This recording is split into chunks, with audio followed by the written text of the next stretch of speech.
Hello, everybody, and welcome to Project Vitality Podcast. I am super stoked to have Kaylor Betts. He has his own podcast, which is the Awaken Winning Podcast, and he's actually a coach. He teaches people about business, entrepreneurship, and all the good things in life. And he's all the way on the opposite side of the world, so coordinating time zones always fun. But I'm very glad to have you on here. Yeah, thank you for having me. It's awesome. It must be early there. It's actually 8 o'clock, so it's not too bad. I've Right. already Okay. been up and milked the goats and let That's all the awesome. animals out. Nice. Yeah, so the reason I wanted to get you on the podcast is that although you're on the opposite side of the world, what's happened over the last few years has really, I think, affected Canada, Australia, New Zealand. It's affected the world, but I see that Canada and Australia are very similar in the way we do things. And so I see you as a voice for reason, as a voice for truth, and a voice for masculinity that's really standing in his power and strength and not afraid to take the arrows, which as a man, I do think that's part of our role. It actually makes us feel fulfilled. And although it's challenging, it's also something that deeply resonates in our soul. So that's the main reason I wanted to get you on here. So I'd love to hear your thoughts about kind of what's happened in the last few years and what's happened to your country compared to Australia, which I feel has kind of gone down a shit show. And I'd like to hear your thoughts about what's happened and what's happening and what you think we can do to get it back on the right trajectory. Yeah, it's been a hell of a journey. I think in some ways it's been kind of the great awakening. I'll be honest, Nicholas, I was wiping down my groceries in March of 2020. That's how asleep I was to, just what's really going on. And I didn't really concern myself too much with how the world worked.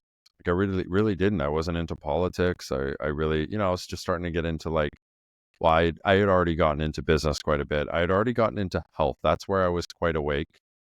I absolutely was pretty anti-Western medical establishment, or at least, not fully. I'm still not fully. I can't say I'm fully against the Western medical establishment because I think in some ways they perform miracles in terms of like acute things that happen. Like if I get a severed leg in a, car accident, I'm not going to go see my functional medicine practitioner. But, the problem is with the Western medical establishment is during that time, we really put anyone in a white coat on a pedestal. It was like, if they're a medical professional and they have a fancy degree, well, then we look up to them and they are there to tell us how to be healthy when there is a quote unquote pandemic going on, right?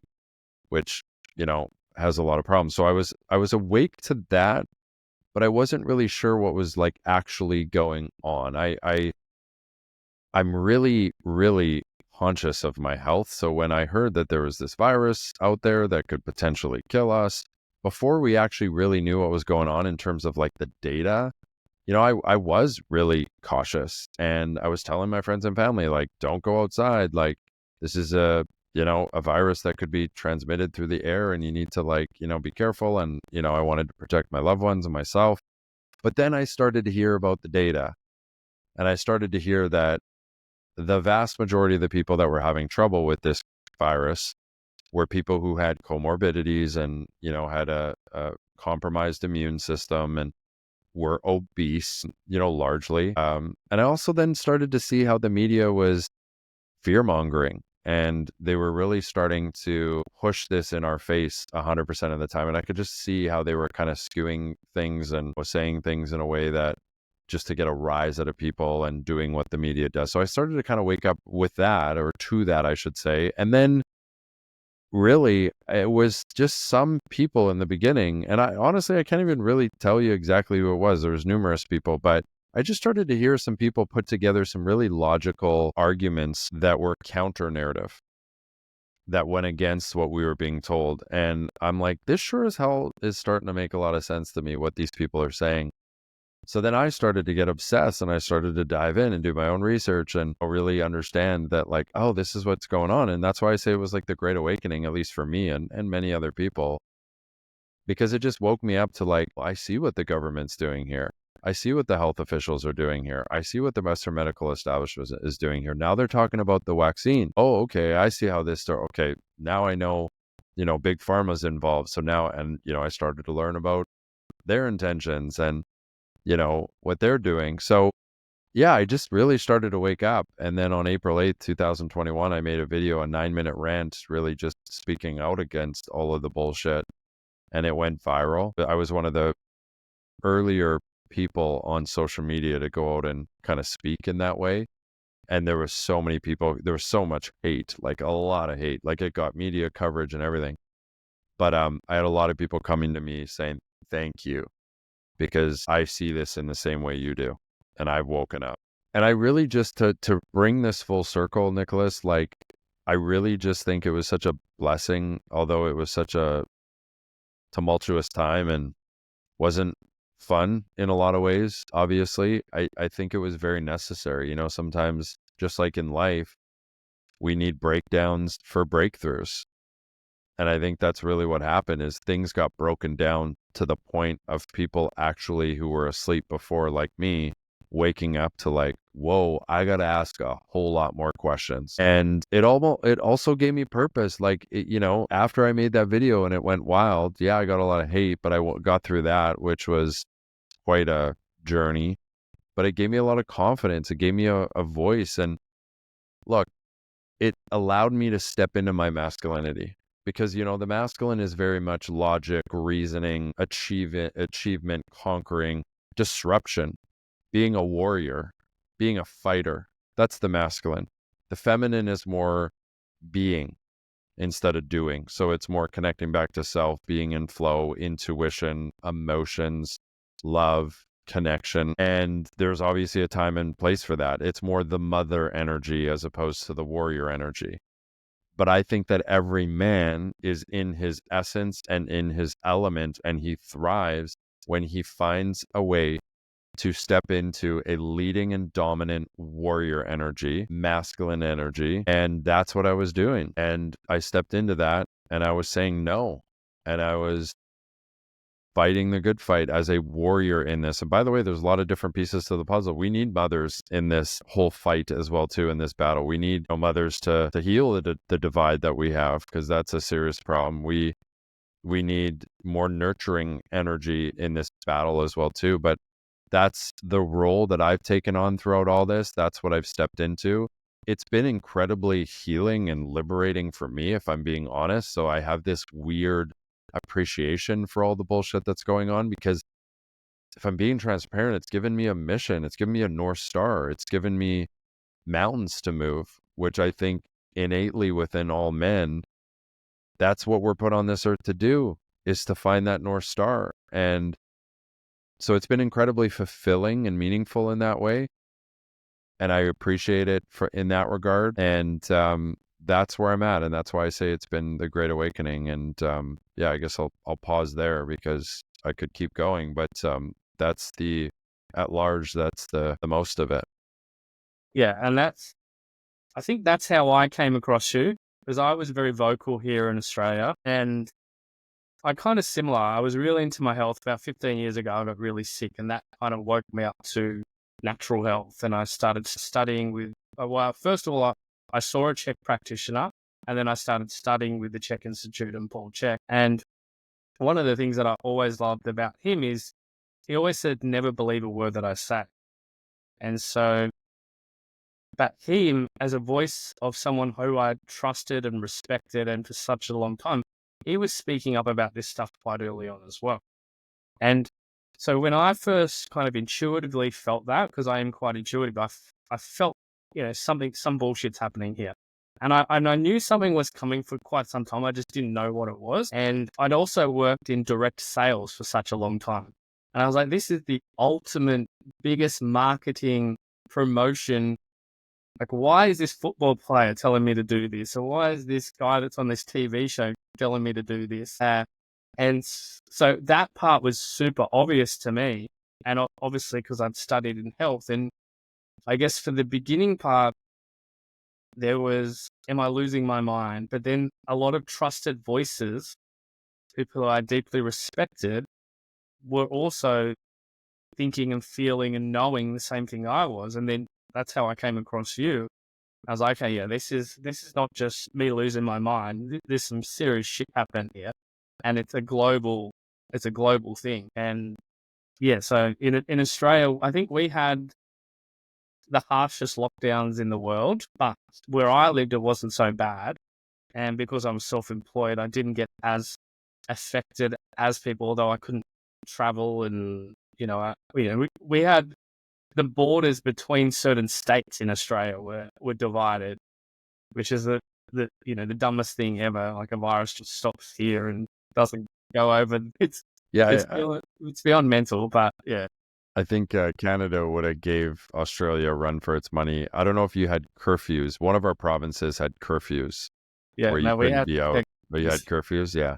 Yeah. I not mean, where I'm from, but in certain places in Sydney and Melbourne, you were allowed to go outside for 1 hour a day to exercise.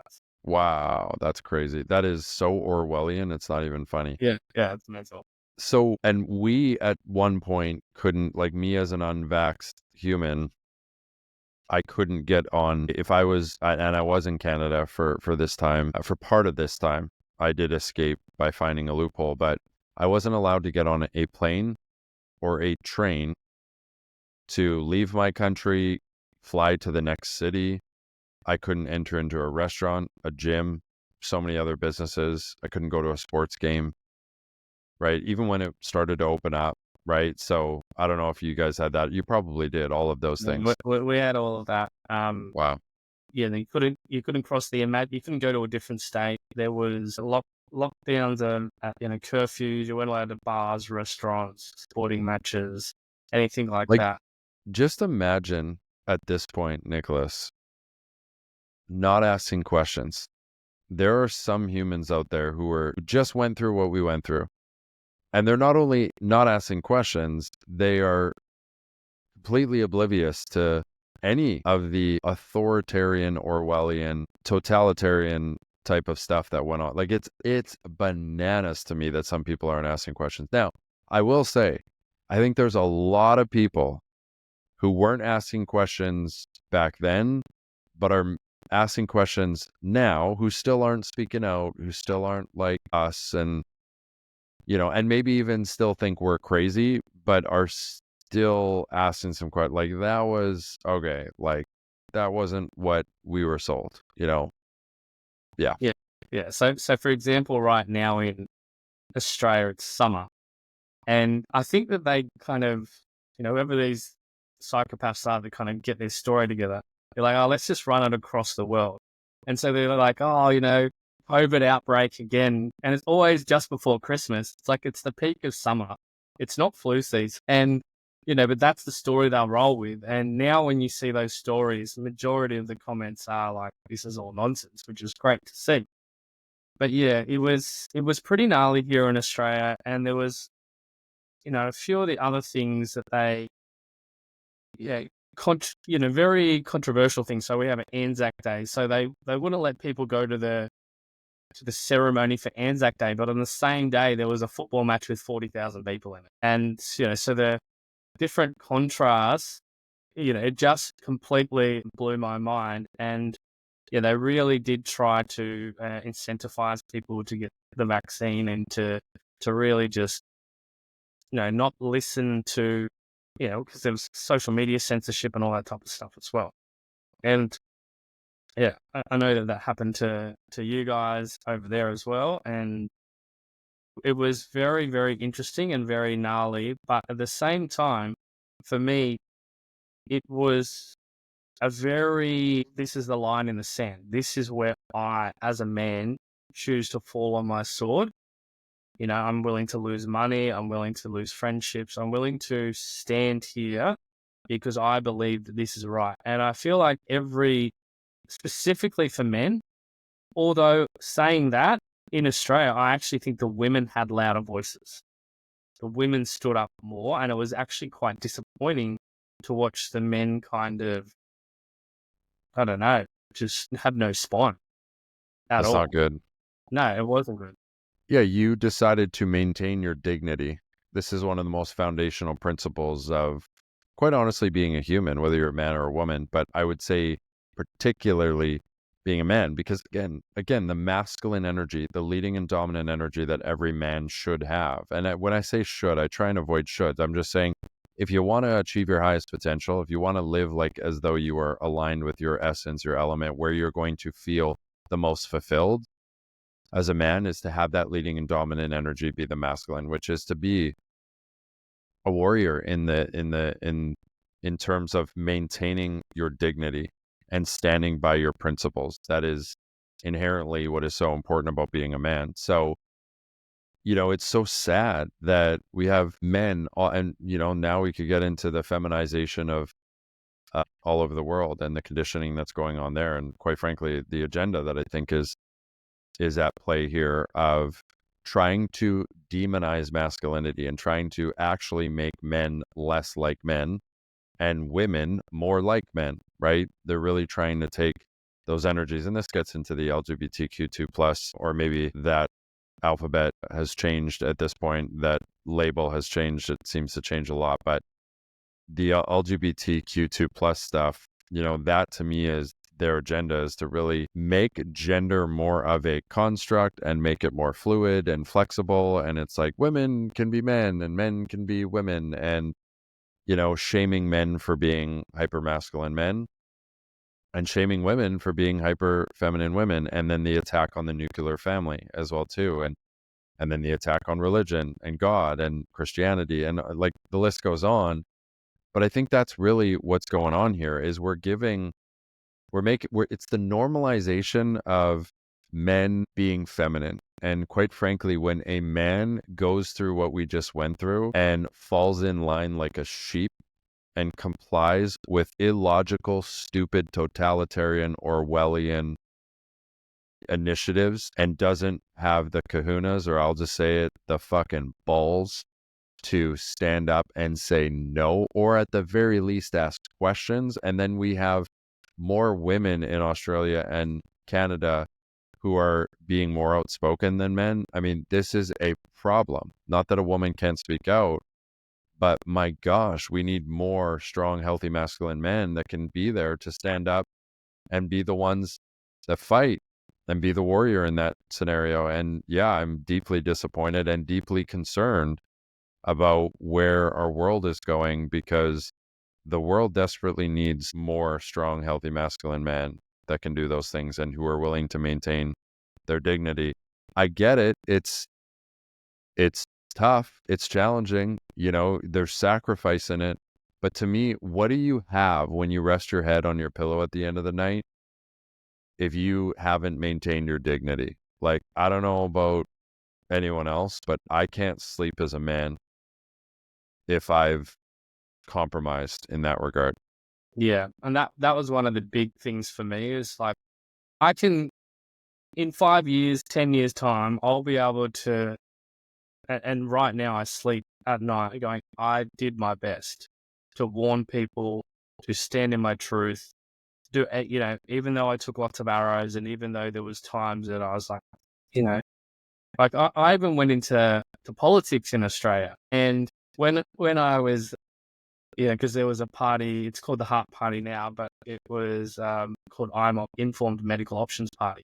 And one of their stance is like, you should have the choice to what you put in your own body, which to me is like, of course you should, because if you don't have control over your own body, there's nothing left. Like, they own everything. Like, they already control many people's minds, but physically, like, getting you to put something in their body that you don't want to, and it's like, well, we own you. And that's kind of, there's the interesting thing about this is there's so many movies about this, and everyone's always cheering for when they rebel. But then when it happens, I'll give you a great example. The movie The Matrix came out in Australia around that time, but you had to be vaccinated to go to the movies to watch that movie. Yeah, I illegally downloaded it and found a way to watch it, but that was the complete madness of it. People were going there and literally being the blue pill, but thinking they were the red pill. That is hilarious. That is a really good example.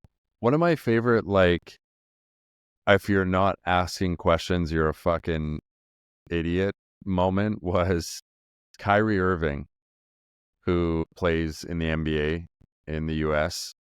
So the National Basketball Association, he didn't get vaccinated. He was very outspoken about it, which is awesome. And there was a time where he wasn't allowed to play because the league had a rule that you weren't allowed to play if you were vaccinated. So he went to one of his games as a fan and sat just behind the bench of his team in the crowd, but couldn't play in the game because he wasn't vaccinated. And again, people still aren't asking questions. And then you look at people like Novak Djokovic, or you look at Aaron Rodgers, who I just started his documentary that's on Netflix last night that talks about it on Netflix. And he's, it's really cool. Novak Djokovic, where he's in an interview. I mean, this is now crowned the greatest tennis player of all time, irrefutably, sacrificed majors in tennis to not get vaccinated because he didn't want to get vaccinated. And then in an interview, they ask him, why? Like, why, Novak? Like, why are you doing this? Like, just get the shot. And he's sitting there and he's just like, because the autonomy over what I put in my body is more important than any other championship that I can win. Any championship I win, any amount of money, any trophy. Of course. How is this not 100% obvious to everyone that when the government and the powers that be come to you and say, for your safety, you have to pump this pharmacological drug inside of you that's experimental, that we don't know the long-term side effects of, that, by the way, you might not even need if you know that you're in good metabolic health. And maybe you've already had the virus, so you have natural immunity, which even Dr. Fauci talks about in the past, how that's the best form of protection. Like, yeah, you should recognize in that moment that we're to say a dangerous trajectory is an understatement, right?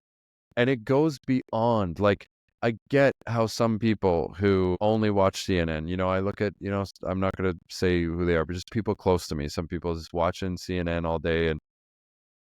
And I get how they may look, if they don't look into this stuff, if they don't ask too many questions, if they're not on the internet listening to people who've really logically put together very, sound arguments that make a lot of sense on why we shouldn't be listening to the media and the government and all this stuff and why this is all dangerous. Like, I get why they might look at people like us and just say, why don't you just get it? Like, what do you, like, you went through all of that stress and that, because it's the principle. It's the principle. And yeah, I mean, gosh, if you give a mouse a cookie, I don't know if you know that children's book, but it's like, the little kid who, is at the door and the mouse comes to the door and the mouse goes, can I just have a cookie? I'm just going to oversimplify it and paraphrase it, but can I have a cookie? And the kid's like, I don't know if I should be doing, so he gives the mouse a cookie, hesitating, gives the mouse a cookie. And next thing you know, the cookie's like, well, I want a glass of milk. I need a glass of milk because I had the cookie. And next thing you know, fast forward, he's in the bathroom in the house. And because at the beginning of the story, the little boy gave the mouse a cookie, so it's like the mouse being the government in this case, right? You give them a cookie, you give them half an inch, and they're going to take a mile. Yeah. And I think, to wrap up what I'm saying, I think that one thing I'm hopeful about is that we actually did have a lot of people ask questions. We did have a lot of people wake up. It took a long time. I think now, even especially now that we've been able to get on the full other side of this and we can really fully look back, I think even some people who thought we were crazy are like, yeah, okay, that was a little crazy. We're not doing that again. And then you look at what happened in the States, man. Like, fuck, that is, to me, that restored my faith like you wouldn't believe. First off, I didn't have a whole lot of faith in the election to begin with and the legitimacy of counting. I didn't really know. I wasn't fully convicted that, like, they're gonna steal the election. I just didn't know, and it restored my faith in the electoral process in America, but it also restored, because America is just a good reflection of just the general consensus of where people are at. Now, we are talking about the differences between Canada and Australia, and sure, there are, but they're also just a reflection of, where we're at in the West, at least. And I really think that for me, when I saw just how many people came out, because you were worried there, man, when you had Kamala talking about, running on abortion rights and women's rights and hope and joy. And, you really thought like, man, maybe some people are really, and the first woman president, right? Because that's what matters the most. And the first colored woman as well. Colored woman, Indian, black woman, like you were worried because you're like, and I just was waiting and anticipating for that night. And I'm like, this is going to say a lot about what people have learned over the last 4 years. This is really going to tell it all. And I think what we learned from that election was the majority of people have common sense, and the majority of people are not for government overreach, disrupting and infringing on our free speech and censorship. And they also understand that the media is good. They might not be like, where we're at with the COVID stuff or whatever, because I think that's a big mix in terms of the Trump voters. But I think a lot of that showed that the majority of people understand the media largely is full of shit, the mainstream media, at least. Yeah. And it was, I followed that with, like, I knew that he was going to win. Like, deep down, I actually knew. Like, I was like, it's going to I happen. didn't, man. I wasn't there. Yeah. I had a feel like if my money was going to bet on someone, it would have been Trump. But I was watching the betting odds, so that to me, there's not bet, because that's their money. Like, so if you want to look at the most unbiased source of odds, look at Vegas odds for an election. Yeah. And the Vegas odds were saying that he was probably going to win. So I was erring on, but I wasn't 100% sure, man. I really wasn't. Yeah, and there was a lot of things that kind of pushed it over the line. Obviously, RFK Jr. going there. One of my favorite ones was, I can't remember the guy's name, but he was from Pennsylvania. He's an Amish guy. And he got something like 160,000 people from the Amish community that have never voted before to vote. And that's what won that state, which is that was the one that kind of, that got lost at 2 a.m. the last election. It's a big swing state. Yeah. So that was really exciting. Since then, I don't know. Do you know Joel Salatin? Yeah. So him being announced as one of the voices I was just like, Dude, that almost made me want to cry, man. When I saw that, I'm just like, what is happening right now? And it's tough because you don't want to put too much weight into the government and the powers that be. And what I mean by that is, I don't want to ever be delusional in thinking that, these people are perfect and that they're there to save you. I mean, your freedom ultimately lies in you going out and taking personal responsibility and ownership in creating wealth in your physical, mental, emotional, spiritual, and financial health. I mean, that is truly what will, and we all, like, our freedom is largely up to us. But what I try and tell a lot of people in the awake community, because there's so many people in the quote unquote awake community that push back on me anytime I root for a politician. And they just think that they're all the same. It's so black and white. Like, it's like any politician, any elite, they're all bad. All bad. Elon Musk, bad. RFK Jr., bad. Trump, bad. And it's like, whoa, first off, it's nuanced. These people definitely aren't perfect. I mean, even, RFK Jr., I mean, like, if you're going to talk about any savior that we have, I mean, like, he's like a god right now in our world, right? No question. But is he perfect? Do I agree with him on everything? No. Is he going to follow through on everything he says? I don't know. Like, I really am rooting for that to happen. Really, really rooting for that to happen. But at the same time, whoever is in power does matter. It's not the only thing we should care about. These people aren't saviors. They're not coming to save us 100%, but they might be saving what was an existential threat. I'm going to go as far as saying that I really think that election was an existential threat that we avoided.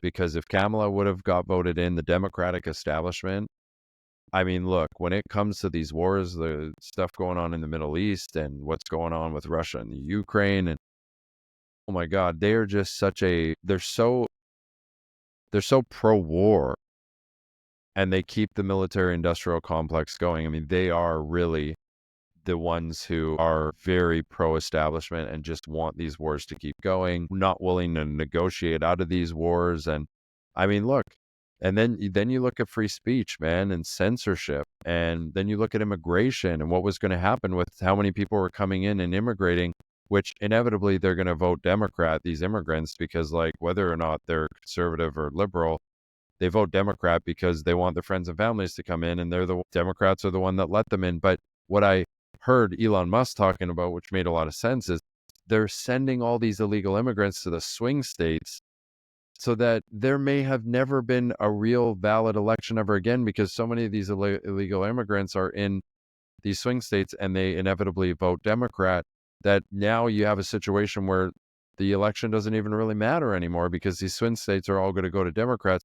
Anyways, I could go on, the transgender stuff, the big pharma stuff, big food. I really think that we were on such a dangerous trajectory that I think we avoided an existential threat. I really do, because Trump and these people coming in, at least they're anti-establishment, and they're willing to fight against the corruption of the establishment.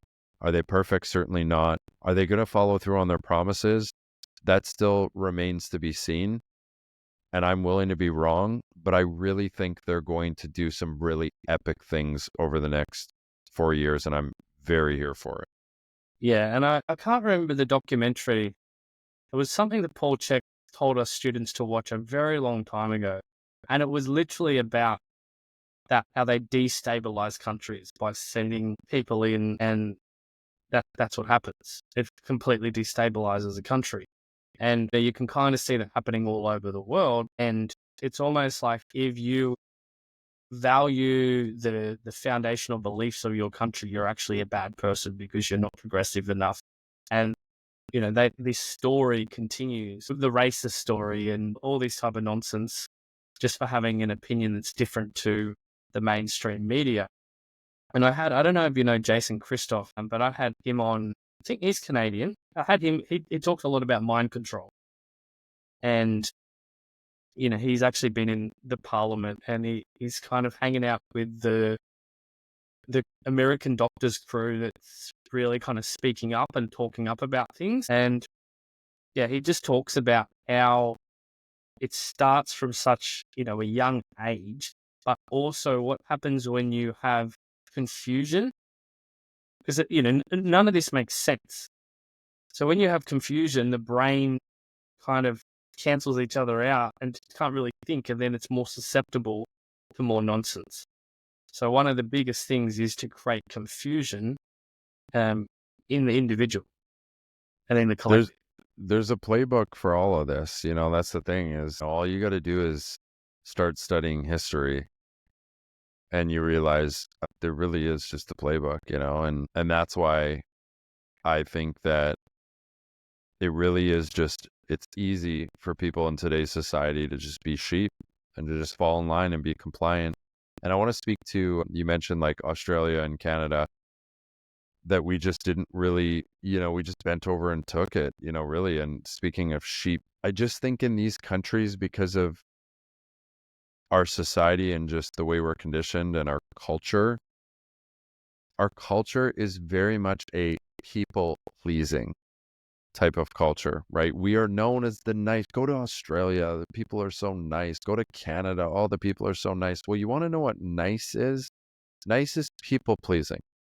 Now, what is people pleasing? People pleasing is actually this way in which you are conditioned to believe that the way in which I get love, care, and attention and to please others the way in which I get love, care, and attention and to get validated by the people around me is to please others, right? So it's actually to put my needs on the back burner and prioritize everyone else's wants and desires. Now, that also includes opinions or saying things to please others, going along with whatever the status quo is and whatever the narrative is, whatever everyone else is being told. Just fall in line. Don't be inconvenient. Don't be a disruptor. And it's because that's really, I think, the culture is we're just here to just kind of like be nice, and we're known as nice. And a lot of people think that's admirable. I actually think it's not admirable at all, because it isn't a good life strategy.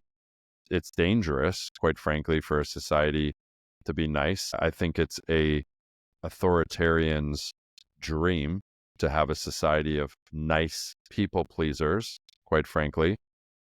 And then also, it's selfish. I mean, you're actually not standing for truth, because you're actually just worried about, well, if I ruffle some feathers by maintaining my dignity and standing by my principles, that might disrupt the inner peace of someone around me, and they may get upset about it. And then what does that say about me? And it's actually because of your deep-seated feeling of inadequacy, you actually are afraid to disrupt that person's inner peace. And then therefore, you're just going along and essentially lying and putting a mask on just to try and please the person around you so that it reflects better on you. So it's not a noble way of being. But look, I spend a lot of time in the States. It's just different there, man. Now, look, in some ways, the States is 50 different countries. So every state is pretty different. But like, you can't really compare like Alaska to Hawaii and New York to Texas and Florida to Oregon, and but at large, truly, Americans in their culture, it's just to be more straight up and to not be as people pleasing. And I think that Americans are more confident. That's what I've noticed. Americans are truly more confident. They are just, for whatever reason, it's in their culture. Probably because they're the big ones on the block, like they're the empire. So I think that they have kind of this swagger because they are the empire. And I think that leads to them having more of a comfort or an ability, or it's more normalized to just say what's on your mind. Now, that's not everyone across the board, but just at large, I think, obviously I'm generalizing, but they're really more confident people. They really are. And that's why I think you saw maybe more people in the States standing up than, and sure, you had your Californias, your Portlands, or sorry, your Oregons and your Washingtons and stuff that are super liberal and left. New York, sure, they didn't really stand up, but it's because they literally believed in what the government was doing. Yeah. But yeah. Yeah. And it's actually, I've been to the States, and the reason I actually went to the States is I hated Americans. So I was like, okay, you've got to go there to really see if this is, and this was 10 years ago, maybe longer, but I just had this belief that all Americans were arrogant in it. And so I was like, no, you don't, because I've traveled quite a bit. And so I need to make up this decision for myself. So I went to America and I loved it. And the people were beautiful. I didn't really like LA, but everywhere else, I loved it. And the people were amazing. And yeah, if you spoke about religion or politics, it was always, they were very opinionated, and they were happy to not stand down on their opinion. And, sometimes I believe their opinions were wrong, but I was also, back in the day, I used to think Trump was an idiot and all these stuff. And I did social media posts on it about, how bad he was and all this and blah, blah, blah, blah. And so coming from a country that's so far removed from America and thinking that we know about an individual person that I've never met because the news and TV shows told me. And so I always am the type of person that goes to countries to prove myself wrong. And one of the things, yes, I went to Canada as well, and I love Canada. I have friends in Nova Scotia and all over. So kind of the background story is that I used to work for the club crawls in Surfers Paradise, and a lot of the staff that we had that come over were Americans and Canadians. And so when I went over there, I said, hey, I'm going to come over for 6 months. And so I went and stayed at everybody's places, like Nova Scotia in the middle of bloody nowhere. Beautiful, really hard to get to. But you get to see the experience of all the different states and the way people live. Because I got to see them when they were over here. But then when I went over there, I actually got to experience how they lived and how they grew up. And it was, a very, very eye-opening experience. Another eye-opening experience, which is a totally different country, which I think really set me up for what kind of came through, was I went to Cambodia and Vietnam and Laos. And so I got to see Cambodia, where one guy, Pol Pot, killed 1 out of every 4 people. And this was not that long ago. We're talking 40, 50 years ago, not very long ago. And so if you looked different, if you thought different, and it had the list of rules, no laughing, no dancing, all these things that you weren't allowed to do. And some of those things were happening in Australia. And because I'd been there and I'd seen the skulls and I'd seen heat and I've seen the prisons, the schools which became prisons, and also Laos and Cambodia, Laos and Vietnam as well, when everything happened there. That was a really life-altering experience to me of what people can do, but also how people allow them to do that. And that's what I saw happening in Australia that was quite scary, was people were dobbing in their neighbours for having people over when they weren't allowed to. And people were telling you should be wearing a mask and why are you not doing this? And they almost became the authority for the storyline, and they thought that they were doing their moral duty. And you can see how these things happen in history, where it's like, I don't even know if history is true, but the story of Germany and the people just dobbing in their neighbors and then them getting carried off and getting killed. Like, I could see that happening in Australia because that's what people were doing. It's difficult to know what to believe as well too. And I think one of the things I see in the awake community, understandably so, is some people have now gone totally to the other side where everything is a conspiracy, right? Yeah. Whereas I think it's important I think that the fundamental principle and the definition of a critical thinker, which is what I think as awake people we pride ourselves on, is like we don't formulate ideas and opinions based off of what's convenient or based off of our emotions. We really have the ability to separate those things and find truth through evidence. So it's difficult. Yeah, I'm fascinated by World War II. I learn a lot about World War II, and I love studying about like Churchill and Hitler and Roosevelt, and just everything that happened during that time is so fascinating to me. But every time I learn about it, I ask the same question. I'm like, well, Winston Churchill said himself, I forget the exact quote, but something about like, the victors write history, so, history is written by the victors. So yeah, it's really made me question just everything, but that's, I think, healthy. I think one thing I do feel strongly about, I would love to know your opinion on this, is I do also meet, and this is maybe, I'm just as frustrated with this as I am people maybe on the other side, who now literally everything is a conspiracy. Like there's no truth. Like if it comes from the government, if it comes from the media, if it has anything to do with the establishment, the elites, the way the world works, it's all a lie. It's completely an entire, and it's like, yeah, look, I'm as open to any conspiracy as the next person. But I think that some people have actually truly taken it too far. And I get where that comes from, because it's so hard to trust anything after COVID. Yeah. But Yeah. look, as just like with anything, I try to avoid extreme ideologies. And I think the answer is usually somewhere between, one side and the other. in many ways, I don't know when we talk about history, when we talk about, what's really going on and who really pulls the strings. Like, I don't know, but I'm really loving exploring to ultimately get to the truth.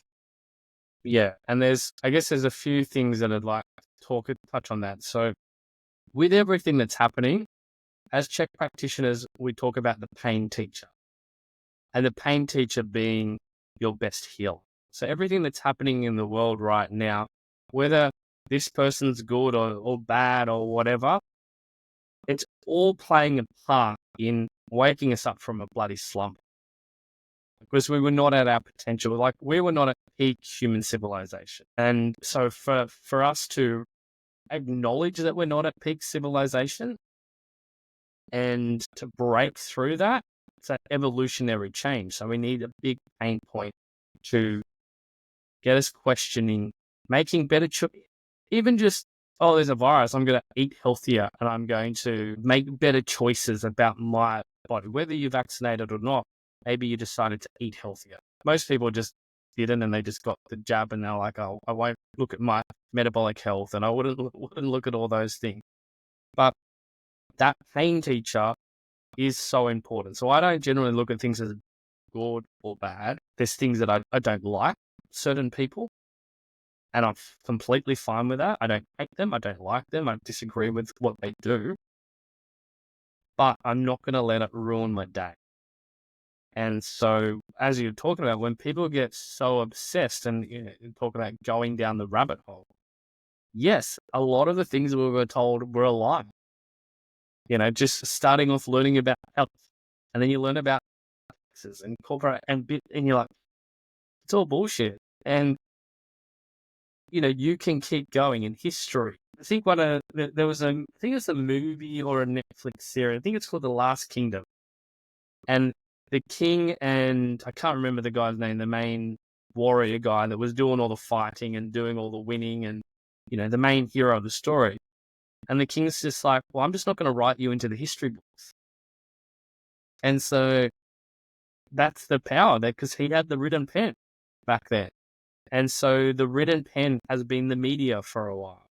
And so they can create that story and they can say, well, this never happened. And that's your only source of media, or your only source. Why would you question it? But now that there's other sources, oh, well, maybe that's a bit of bullshit. And so having that diversification of different voices is extremely important. But yeah, you can get stuck down the rabbit hole, because back then there was, these news channels, and this is the source of truth. Now anyone could be a news channel. So you could just make up an idea and start talking about it, and then it could go viral. And then people are like, wow, that's now the truth. And instead, you can go down this rabbit hole where everything's bad and everything's negative. And that's what I'm all good for searching and learning and growing.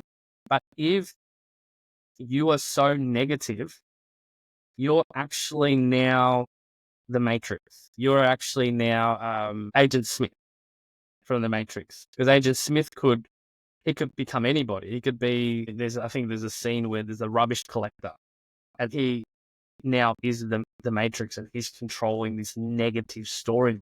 Whereas humanity, in my personal opinion, I think what's happening now is going to be fucking awesome. Like, I truly believe that we are shifting. And yes, and this is the thing, bad people can have plans. Doesn't mean that they're going to win.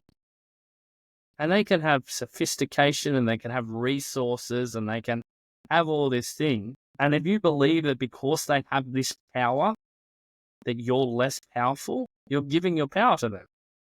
And if you're like, well, you can have this story and this is the way you want the world to go, but that's not the world that I want to live in, maybe they'll all get on an island together and they'll live that way and wipe themselves out. But maybe there'll be pockets of resistance. Maybe there'll be different frequencies and vibrations. I don't know. But you can get too down into that where you're like, yeah, everything's a lie, everything's a bullshit, and this is the way they're going to go. But the thing is, they've been very open about the way they want to go.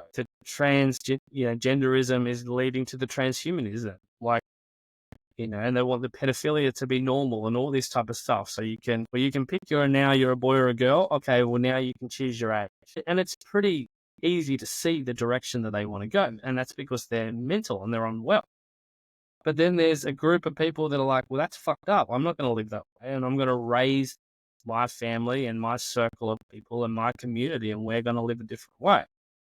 And I guess what I've noticed with a lot of the awake community is you can get too carried on about being right, and then you lose connection with community. And yes, the masculine is boom, we're disrupting and we're changing, but there has to be a point where we come together and heal as a human species, vaccinated, unvaccinated, red, blue, whatever, doesn't matter. We have to come together and go, you know what? What's happened has happened. Do we forgive and do we, and obviously it's hard to forgive where people wanted you to die. But, at the same point, they could think that you wanted them to die by putting their community at threat by not getting vaccinated. So that's the way that they look at it. And then you look at it, go, well, you wanted me to die or not be able to go to the restaurants or not be able to have the basic functions here. So it can be the same. And so I guess we have to grow up and make a decision. Do we want to be friends? Do we want to heal? Do we want community? And can we get along with having different opinions? And can we grow? Or are we just going to go and continually look for the negative? Because if you're continually looking at the negative and you're in the negative vibration, that's the world you're going to create for yourself individually. And that's not good for your health. And is it good for your health to be oblivious? Well, no, not either. But there's a fine line, and that's the road, the hero's journey. Is you can go into the darkness, that you can come back out, and you can go deeper, and you can come back out. But if you're just always there, it's a super negative place. And I personally prefer, I've got friends that are vaccinated, and we have different opinions on that, but we can still go out and have a surf together, and laugh about, and talk about growing up as a childhood, and and our bond is really strong. And I think it was Jason that was talking about, can't remember what it was, but there's a certain list of things that if you can achieve them in your life, then you're moving towards enlightenment. And one of those was friendship. And so can you maintain a friendship with polar opposite opinions on things? And sometimes it's challenging. All your friends want to go out drinking and you want to go to the farmers markets. But is there something that you have in common? And I think that's where it comes down to, is we're human beings in the human experience, and it's fucking wild. But we chose to be here in this mental time. This is the big show. And how cool is it to be alive at this point in time where who knows the way it's going to go? We're in it, and we're kind of a main character at the same time as watching other main characters, and you don't know. And so you can't predict the future and you can't know the past. And if you look at anxiety and depression, anxiety is fear of future and depression's living in the past. And so if we just come back to presence, then, we could think maybe this will happen, but what happens if it doesn't? And so that's my little rant on it. Yeah, I think that what a lot of people fail to understand is that you can be addicted to your misery. And I think it's because we all have an ego, and our ego is just our self-concept within our subconscious. And what it loves to do is it loves to be able to point our finger and blame. And to point our finger is to exactly state is just where we give our power away, So where we point our finger is where we put our power. But what we're really doing is, when we point our finger, is our ego is just wanting to blame all of our shortcomings and our flaws and all the things that we're not doing in our life on something external. And the ego loves to do that. And then we can sit in misery. Now, the way our subconscious works is, well, may not make me happy, but at least I know what I'm going to get. And at least I have someone to blame. And most often it's just because it's familiar. It's that familiar pattern because most people have lived in misery their whole life, or it's what their caregivers lived in and it's all they saw evidence of. So what I think happens for a lot of people in the awake community is they got addicted to being able to bitch and complain throughout COVID, which was pretty valid, right? And I certainly bitched and complained and voiced my concerns. I mean, I tried not to bitch and complain. I tried to more so just like constructively point out the negative and the dangerous trajectory we were on and the truth. But I think some people got really addicted to bitching and complaining, some awake people throughout COVID. And they were faced with when COVID, the temperature kind of went down and now all of a sudden it's not as big of an issue. I think some people just found the next thing to kind of bitch and complain about and be able to point their finger and say, well, this is why I'm not succeeding in my life. And this is why the future isn't going to be a beautiful place. And there's Patrick Bet-David. He has, his podcast, the PBD podcast. I love what they do is they sell merch that says, and kind of their tagline is, the future is bright. And I love that. I really, really love that because they point out all the bullshit. They know all the dangerous trajectories and it sells like hotcakes. A lot of people are wearing future is bright stuff. And I'm with you, Nicholas. Like, I think the future is so incredibly bright and I'm here for it. It's going to be volatile. It always is. Just look at human history. There's literally never been a time where the world hasn't been volatile. I mean, look, from the end of World War, again, bearing this, let's just assume for a second history is written, somewhat correct in terms of from when the war ended to, up until about 2020, we had this pretty amazing, they call it even the 75-year run where things were just really like at large, like sure, we had some pretty big events that happened and whatnot, and there's always volatility, but at the end of the day, like the world was pretty stable, but there still was some things that were pretty, crazy going on and that there were ups and downs and there always is. And by the way, we could get hit by a bus tomorrow or one of those super volcanoes could go off or we could have mutual destruction and nuclear war. Like, we just don't know. But I'm really with you, Nicholas, in that I think the future is bright. I'm so here for the ride. I'm here for the full spectrum of the human experience. And I think that there's beauty in the darkness as well, too, simply because not only is there no light without darkness, but I don't even know if we would know how to appreciate the light if we didn't also know that there was a potential and sometimes that there is darkness. So that's just how I look at it. I really implore people who are listening to this, it might be a wake-up call. Don't be an over-awake underachiever. Don't be so awake and wear that as like this thing of pride. You should be proud that you're awake, but don't inflate that pride to a point where it's now overtaking your life. You have this grim, defeatist, doom and gloom view of the future, and it starts to prevent you from being able to create wealth mentally, physically, emotionally, spiritually, and financially. If you're in that place, you're not awake. And that's the whole premise of Awake and Winning, is that you're not awake if you're not winning. Because if you're awake, you know how to use that and leverage being awake to actually go out and build a life that sets you free. And that doesn't have anything to do with the government. It doesn't have to do with inflation or gas prices or big pharma or we're not there yet. Okay. We could get there. It's looking really good now that Trump won because, I think he's really the opponent of that. And I think we were on a dangerous trajectory towards totalitarianism, authoritarianism, Orwellianism. But yeah, I think that the future looks incredibly bright and I'm so here for it. And it's exciting times. And I do believe that everybody's soul came here and the challenges that we're faced with, we can overcome. And as soon as we give our power to, inflation or the government or whatever it is, instead of being the hero in our own journey in that story.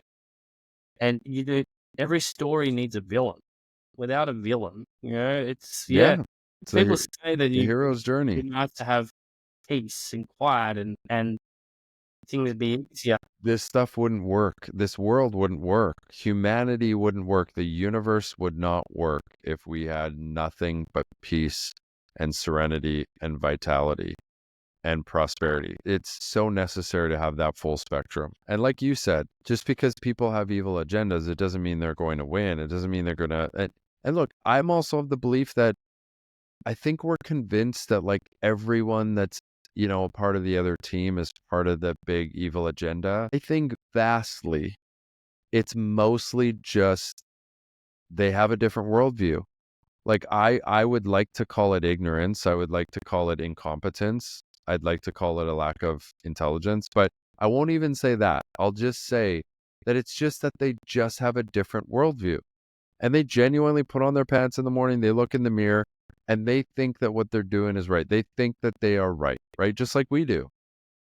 And there's even a very small part of me that thinks, I mean, look, maybe I'm the one that's the most indoctrinated. I don't know. I think I'm the one that is trying to avoid indoctrination at all costs, but who knows? Like, I also maintain that groundedness in that, and that helps me be friends with people who are same thing, like vaccinated or whatever on the quote unquote other side. But I think the vast majority of people aren't actually trying to execute the evil agenda. I think there's very few people out there who actually are. They're really powerful people. And I bet you at the end of the day, if you really ask them, they might not even really view it that way, that they have some sort of nefarious or evil agenda. At the end of the day, they probably think what they're doing is right. Even like our boy Klaus Schwab at the WEF, or I guess he resigned or whatever. But yeah, or Bill Gates, like, sure, I think he's a psychopath and he's trying to buy up all the farmland and he's trying to take away our meats and he's trying to push out more vaccines. But like at the end of the day, I actually think there's a good chance that that guy just genuinely thinks that all those things are right. Like he might not literally even know that what he's doing is really evil. And I think a lot of people think he's in boardrooms and sitting with very powerful people and like, this is how we're going to take over the world. And I don't know if it's like that. I don't know. Honestly, maybe it is, but I'm open to the fact that it's not. And just because people have evil agendas, it doesn't mean they're going to win. I like that. I like that you said that. Yeah, and with the WEF and all that, like they openly say their They plans. are. They're very excited about this is the way we're going. They truly think that it's a great thing for this world, and that's the way they want the world to go. And I think because it's so far this way, if it were just kind of like that, maybe people would know. But because it's so far this way, now we get to we get all these people that it's like creation has been awakened in all of us. They're like, fuck that. I'm not living that way. I'm not eating that shit. And I'm not doing that. Okay, well, shit. So now I need to find the resources. Like, why do I have bloody 40 goats now? Why? Because I'm like, okay, I want to drink goat's milk. And now I want to get other families to have unvaccinated animals. And, that's our point of difference is we don't vaccinate our animals either. And so then from there, then we're going to be able to sell the raw milk as well. And so that kind of was created in me because of everything they were doing with the food. It's like, well, I can complain and I can sit there and go, well, there's not enough people farming. It's like, okay, well, learn farming, Nick, and, deal with it and get up and, before this podcast, I had to get up earlier so I could, milk the goats and my mate's away. So I had to let out, the chickens, the pigs, 2 paddocks of goats, feed the 3 dogs as well. One of the dogs has got a paralysis tick, so he's in recovery. But, that's part of the creation of life is we get to choose what we're going to create. And as soon as we go into that, the bad guys are winning or you just give away your power, that's when creation stops. And it's all about taking personal responsibility. Is you created the life that you're in, the shit parts and the good parts. Just own it. And then as soon as you own it, And this is where most people get stuck. As soon as you own it, that's when your power comes back in. And from there, you can create whatever. It might take time. You might need to get more resources. You might need to do some more study. You might need to go to the gym regularly and surf regularly, whatever it is. And it may take time. But as soon as you own it, that's the power back. And I guess what I wanted to talk about quickly before we finish up is, so when we can go into these dark places, going down the rabbit holes, but also life challenges hit us. Some financial things, relationship breakdowns, the death of people we love, etc. And we can go down into that depression, mental health spiral. What are some of the tips that you teach people and you do for yourself that kind of keeps you out of that or quickly coming back out? Because we can spiral down really fast, but we can also spiral up very quickly if we have the right resources, tools, disciplines. Yeah, that is its own episode in itself, obviously, but I do think I could probably provide some value as someone who went through a breakdown to a breakthrough. I was in a breakdown for most of my life, and then it ultimately led to my breakthrough and getting to a place that I never even imagined that I would get to, quite honestly, although I still have new levels that I want to unlock and always will. But I will summarize it in maybe just giving a few of the biggest levers that you can pull. And this is really this is how I look at when you build anything, you build a business or you build a life. Those are the two things that I build every day. You really got to, I think the best strategy is to just look at what are the biggest levers? And I call them quantum leaps. What are the things that when you shift them, when you change them, when you remove them, when you add them in, are going to make every other aspect of your life or your business fall more easily into place? Because I think one thing that people get tripped up on is they try and take on too much. They try and do too much, and they go from 0 to 100, and they focus on going 5 miles wide, and then therefore they can only go 5 inches deep. Whereas I say, narrow your focus and focus on the 5 inches wide so you can go 5 miles deep. I think there's a few things that I'll say. I mean, look, it's complicated. Depression is not, it's not like it's not complex. It's very nuanced. There are absolutely complexities going on. There's different factors, but largely there are a few big levers that you can pull that everyone will be served by. Number one, I think the most important would be higher intelligence. And you could say God.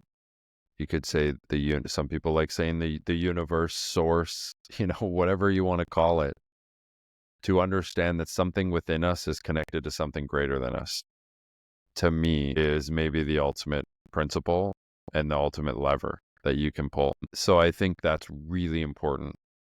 Number one. Number two, community. Get around a community. You are the product of not just who you hang out with, but who you let influence you. Be very picky and choosy of who influences you. And yes, a community is massive. They did this study where they took a bunch of people who went through really intense trauma. And it's always so interesting because a lot of people who go through intense trauma, some people make it out even better and they turn their mess into their message, or they go from breakdown to breakthrough. But then there's a lot of people who go through intense trauma and they never get out of it, and it truly just ruins their life. And they wanted to study what was the number one catalyst? What was the difference between those two people? You want to know what it was? Community. Community. It's massive. So when you are in a deep, dark place, find a way to get around people who are doing things with their life, who don't bitch and complain, who don't talk about other people constantly, who aren't in a defeatist doom and gloom mindset. Speaking of the awake people who think the future isn't bright, get around people who have an abundance mindset and learn from and let people influence you that you would trade lives with. And that's a powerful thing. And build connections and bonds with people. That's massive when you're going through that. Next, one of the biggest levers, your diet and your fitness. So for me, I love to tell people who say that they're depressed or who feel depressed, I love to, especially men, I love to just say, find a way to go get in the best shape of your life and then tell me you don't feel much better. Now, that doesn't mean you got to go and lift at the gym 6 days a week. Like, it looks different for everyone, right? You're on a farm. I'm sure you stay very mobile. And like, if you get a really good diet, kind of farm to table type thing. I'm really a big fan of animal-based eating. So you cut out all the bullshit, stop drinking so much, stop overeating, and you get your ass either in the gym or outside or both, and move your body every day and lift things and build muscle and lower body fat. I mean, like, it's just game changing beyond belief. And some people don't even realize the reason why they're depressed is because they're just not treating the temple that they have like they actually love it. And if they would just do that, changes everything. So that's the third lever. And then I would say the fourth lever is, again, especially for men, but also for women as well too. It just maybe looks different. Just have a North Star, have a mission. Like, you need something to build. I saw something the other day. It's like, you can't be bored, lonely, or depressed if you have something to build. If you're building a life, if you're building a business, if you're like, you just build something. Go out and create and find a mission that you feel like you were put on this earth to do. I love this quote that says, the meaning of life is to find your gift. The purpose of life is to give it away. So find something you excel at. Find your gift. I think every single person on planet Earth, it is not a privilege. It is a human right in that we all have something we excel at. Find that gift and find a way to be of service and give it away. And damn, I mean, what I've done is I found a way to do that, but make it the way in which I make a living. And that's a really cool thing as well, too, when you can kill two birds with one stone in that way, because then I don't have to go work a job where I'm taking away space from my ultimate mission. Now I can just make me the living. And the more money I make, the more I'm able to put back into the business, which helps me ultimately serve more people. So it's really amazing that way. And that's changed my life more than anything, among the other things as well, too. So that's what I'll say in terms of some of the biggest levers if you're, wanting to optimize for mental health. And you pretty much touched on a lot of the things we teach in Check as well. So we have we call it the one love. So your North Star, we call it your one love. So it's pretty much your grandest vision for life. And if your vision is grand, then, okay, well, I need the healthy body to be able to sustain it. So I'll give you an example of, it wasn't my client, but it was a story that Paul talked about where client comes and says, look, I want to lose weight. And when you actually dig deeper, they didn't want to lose weight. They wanted to be able to play soccer with their grandkids or football with their grandkids. And so that emotion behind being able to play and run around with the grandkids is so much bigger than, I just want to lose some weight. Because the weight was just a thing that was holding them back from doing the thing that they're hard to start. And so when you have this bigger vision and you understand that the body, you can't do it without the body. Like, the health is the foundation. So eating the real food. And when you're eating real food, it's also about starting to tune into your body, not going off what I tell you or you tell them. It's really listening to your body, because I've gone through different phases where I ate more plant-based, and then now I eat mainly carnivore pretty much. Like, I don't eat bread or anything like that. It's just meat, fruit, raw milk, eggs, and that's pretty much the way I live. And it seems to serve me. But there's times where I've listened to my body where it said cut out beef for an entire year. And there's other times where it's like, okay, no chicken for it. And so I listen, and it's about fine-tuning the body, because it will change in seasons, in times of stress, change in environment. That's the way. So not being so dogmatic, I guess, is probably the word around that. Yeah, and getting out in nature. For me, getting out barefoot on the ground, getting in the sun is so important, because we're even told to fear the sun. That's, the thing that gives everything life on the entire planet. That's bad for you. It's like, come, Come on, like you'll be really full for Crazy. the sun. And the body gives symptoms. If you're out in the sun too much, you get a bit sunburnt. Like it's pretty. Totally. Nature is one of the big levers that I definitely could have added there for sure. Nick, I'm sorry, brother. I have to go. I'm loving this Yeah, conversation, but I got to that's get all good, going. mate. Yeah, That's all good. Thank you for coming on board. And maybe in the future we can chat about mental health and go deeper into that. But we'll put all your show notes, all your links and stuff in the show notes. And thank you for being a voice of reason all the way on the other side of the world. And thank you for coming on and creating time, because I know it's probably getting a little bit later there. Peace. And if you want to watch listen on Awaken Winning podcast, he's got some amazing guests. As I said, a voice for reason, a voice for truth, and not afraid to talk the real stuff. Peace. Cheers, brother. thank you.